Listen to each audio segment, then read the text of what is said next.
Guys, and welcome back to my channel. So in this video I will tell you that how to remove filter from a TikTok video. So first of all, we will open up the TikTok application here, and after opening up the TikTok application here, we will actually record the video here. So I will actually record the video of my mouse here.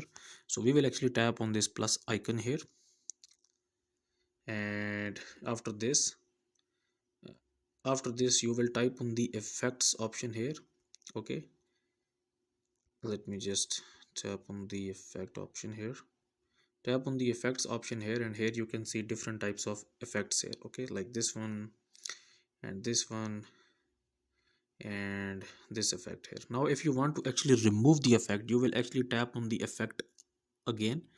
Okay, and the second method is actually tap on this option here right now, like this one, and then click on this one.